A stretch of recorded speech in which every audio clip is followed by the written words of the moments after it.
Lo pernah gak ngerasa hidup lo kegojek terus sama ekspektasi sendiri, bukan? Bukan lo doang kok. Dan gue bakal jelasin kenapa ini kejadian sama banyak orang di era sekarang atau kebanyakan yang terjadi entah itu kepada generasi Z, generasi Alpha atau generasi milenial sendiri. Banyak. So, pantengin terus, gue bakal jelasin semuanya di sini. Yuk, jadi gue mau ngomongin hal yang gue rasa banyak dari lo bisa relate. Ekspektasi yang suka ngeprank kita sendiri. Kadang kita set goals gede, punya tujuan gede, berandai-andai bakal ada happy ending di depan sana. Tapi kenyataannya beda jauh karena hal itu berlebihan dari ekspektasi kita. Pernah kan ngerasa kayak gitu?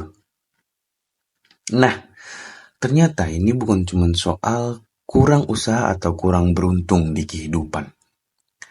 Ada penjelasannya di balik kenapa ekspektasi sering banget bikin kita kegocek. Bukan cuma main bola aja di sini. Di video ini gue akan ngebahas soal kenapa ekspektasi itu bisa jadi jebakan yang nyakitin. Terus gimana kita bisa ngatasinya tanpa kehilangan semangat buat mimpi yang besar. So, pantengin terus dan stay tune di channel ini.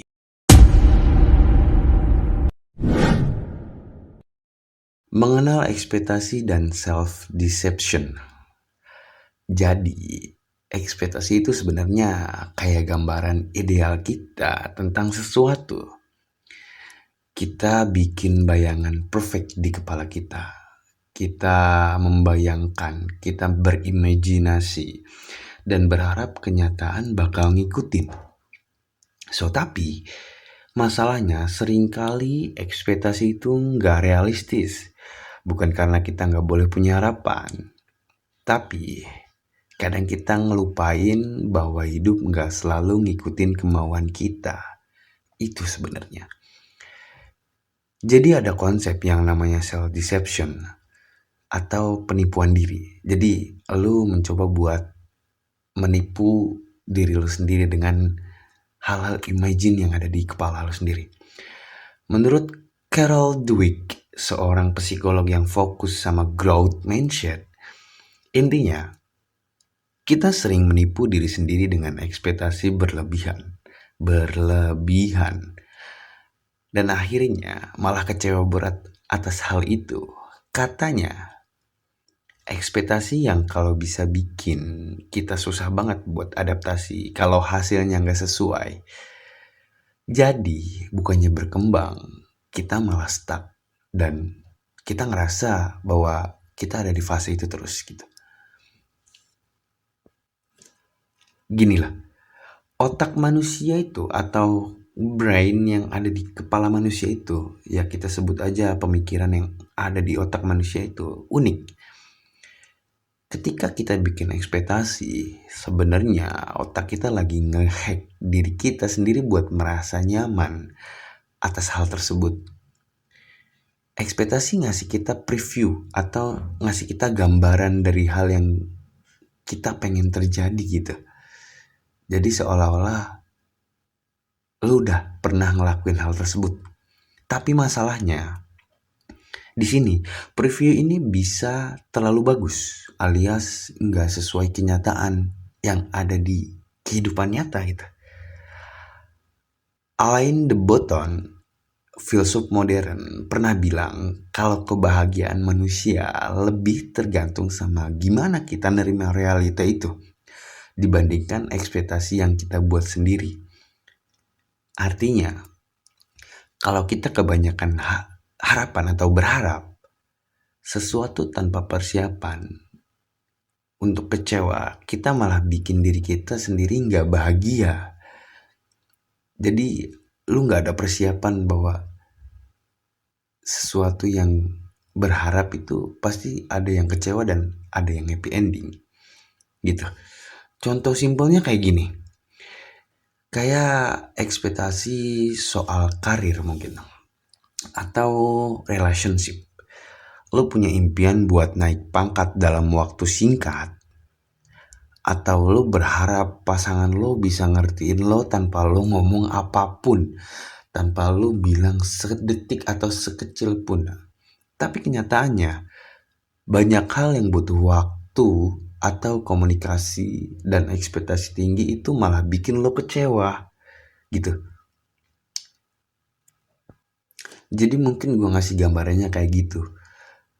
Karena ketika manusia berharap atau punya ekspektasi lebih terhadap sesuatu, itu kalau dia tidak bisa mempersiapkan rasa kecewanya, mereka akan mengalami depresi, lebih tepatnya kayak gitu sih. Jadi segala sesuatu hal yang memang perlu berharap, cuman kita harus diimbangi dengan rasa realistis yang ada di dunia nyata gitu. Jadi apa sebenarnya efek dari kegocek sama ekspektasi sendiri? Ketika lo terus-terusan kecewa sama ekspektasi yang nggak kesampaian, lo bisa ngalamin hal-hal yang negatif. Contohnya mungkin lo nanti bakal timbul anxiety, stres, bahkan ngerasa gue nggak capable banget gitu. Atau gue nggak relate banget sama hal ini. Ini nggak bagus buat kesehatan mental lo sebenarnya. Malah yang ada ini bakal mengganggu mental health lo. Yang sebenarnya harusnya hal itu tuh tidak bakal kejadian ketika lo tidak berharap lebih terhadap sesuatu. Terkadang kita jatuh tuh bukan karena orang lain, tapi karena pemikiran atau ekspektasi imajinasi yang berlebihan di dalam kepala kita. Dan kalau kita keluar jalur dari ekspektasi atau rencana goals kita, itu bakal ngebuat kita kecewa sendiri sebenarnya. Apalagi di zaman sekarang itu, kita dikelilingi sama media sosial yang sering banget nampilin orang-orang yang sempurna dan perfect banget di hidupnya. Mungkin di feed Instagramnya atau di konten TikToknya atau di segala macam yang memang itu mengkhususkan orang memperlihatkan bahwa saya di media sosial dan real life itu saya happy, saya sesuai ekspektasi saya sendiri. Jadi kita kebanyakan ngira kalau standar ideal yang kita lihat itu adalah kenyataan. Padahal itu kan cuma highlight hidup mereka, nggak lebih dari itu. Bahkan ada yang mengatakan beberapa kalau sekarang hidup itu ditentukan oleh standar sosial media, entah itu pasangan, entah itu karir, entah itu semua hal yang berhubungan menampilkan kesenangan di media sosial, kita menjadikan itu sebuah standar untuk diri kita sendiri, yang akhirnya kita membuat ekspektasi yang berlebihan dan berujung kecewa atas hal itu. Sebenarnya efek kebahagiaan itu ditimbulkan atas pemikiran kita sendiri. Jika kita merasa bahagia di posisi saat itu, ya kita harus merasakan bahagia itu. Jangan pernah memikirkan masa depan yang memang kita belum tahu ujungnya. Dan jangan pernah kita juga terpaku pada masa lalu yang memang itu udah bagian dari kita, yang memang itu harus jadi pelajaran. Di sini gue mau kasih tahu, jangan sampai ketika ekspektasi lo yang gak realistis itu bikin lo kehilangan kontrol dan jatuh dalam siklus stres, bahkan depresi yang berlebihan. Ini bukan soal lo gak cukup, tapi lebih ke ekspektasi yang mungkin terlalu tinggi buat hidup lo gitu. So, mungkin ketika lo punya ekspektasi, lebih baik diturunkan kadar ekspektasinya yang tadinya 120, lo bisa menurunkan jadi 100 sekian, atau lo mungkin menurunkan secara perlahan. Karena menurut gue hidup itu Nggak ada yang selalu sempurna kalau kita selalu terus mencari sempurna, padahal yang sempurna ada di depan kita gitu loh. Mungkin gue nggak bisa ngasih tips beberapa untuk menghindari kegocek sama ekspektasi sendiri. Oke, yang pertama, lu bisa coba fokus pada usaha, bukan soal hasil. Ini mungkin terdengar hal yang udah sering lu denger berkali-kali, tapi bener banget. Ketika lu fokus sama apa yang bisa lu kontrol, jadi lu punya zona kontrol lu sendiri gitu. Kayak usaha, mungkin lu nggak bakal terlalu kecewa sama hasil yang gak sesuai dengan ekspektasi.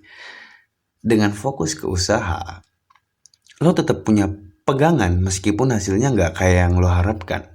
Jadi lo punya tetap kontrol di dalam yang memang itu menjadi kontrol lo gitu. Lo ngontrol diri lo mengontrol makanan lo mengontrol semua hal yang memang jadi bagian diri lo. Gitu. Jauhin segala sesuatu yang memang bukan kontrol lo. Termasuk menjadi people pleaser atau mungkin lo terus mementingkan kebahagiaan orang lain atau dan lain sebagainya. Itu bagian dari lo harus bisa gimana caranya buat menghindari hal tersebut gitu. Yang kedua mungkin ada realita, cek ekspektasi lo. Jadi kayak gini, kadang lo perlu duduk sebentar dan nanya diri sendiri.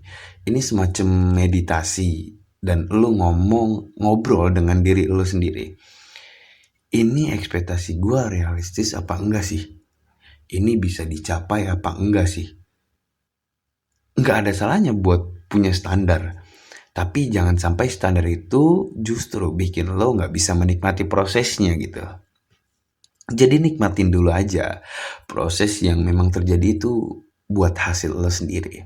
Yang ketiga, terapkan growth mindset dan self compassion. Jadi menurut Carol Dweck, growth mindset penting biar kita nggak gampang kecewa. Jadi dengan mindset ini kita ngelihat kegagalan sebagai bagian dari proses kita, bukan hal yang mutlak. Memang sesuatu yang membuat kita gagal itu memang menyakitkan, tapi ketika kita bisa menerima rasa sakit itu, kita bakal bisa menerima seberapa besar kebahagiaan yang bakal kita bisa sampaikan gitu. Jadi mungkin lu mungkin pernah dengan ini. Ketika seseorang bisa menerima rasa sakit itu, maka rasa sakit itu bakal menggantikan menjadi rasa bahagia yang tidak bisa lo bayangkan. Mungkin gue bisa ambil contoh. Seberapa besar Steve Jobs, pendiri Facebook dan lain sebagainya, bisa menahan rasa sakit ketika dia sedang merintis.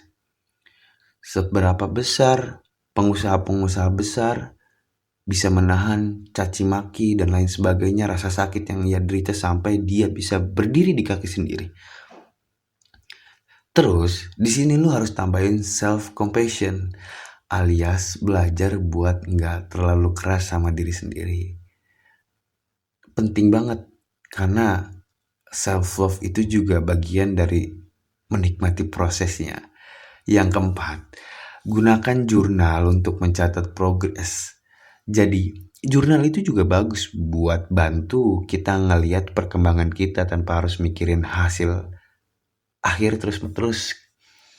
Jadi, lu punya second brain atau lu punya catatan yang bisa lu ngelihat perjalanan lu sendiri gitu. Asik sebenarnya. Ketika lo bisa menuliskan perjalanan lu di buku yang memang bakal lu baca gitu. Nah, ketika lo tulis setiap progresnya, sekecil apapun, 1% bertumbuh apapun itu, lo bakal lebih bisa nerima realitas sambil tetap punya target yang fleksibel. Dan lo bakal bisa terus tersenyum melihat catatan lo sendiri. Gitu. Dan ini gue udah pernah nerapin di hidup gue, dan selama 2 minggu itu hidup gue selalu tersenyum dan terus menerus sampai sekarang. Coba deh, dari semua tips ini lo terapin 1 atau 2 yang paling lo nyaman. Jadi nggak semuanya harus lo terapin. Jadi mungkin salah satu dari ini ada yang lo cocok dan gak cocok gitu. Siapa tahu ekspektasi lo bisa jadi lebih seimbang sama realita yang ada gitu kan. Jadi gini, jadi kapan terakhir kali lo ngerasa kecewa banget gara-gara ekspektasi lo sendiri sih? Coba share di kolom komentar. Pengalaman lo bisa jadi relate banget buat yang lain juga mungkin. Atau lo bisa berbagi di kolom komentar atau di Instagram Zero Perspective.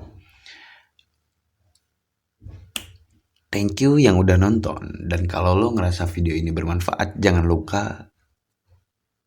Thank you yang udah nonton. Dan kalau lo ngerasa video ini bermanfaat, jangan lupa buat like, subscribe, dan nyalain notifikasinya. Siapa tahu ada teman lo yang juga perlu dengerin ini biar nggak sering banget kecewa sama ekspektasi mereka. So, thank you for watching and see you in the next.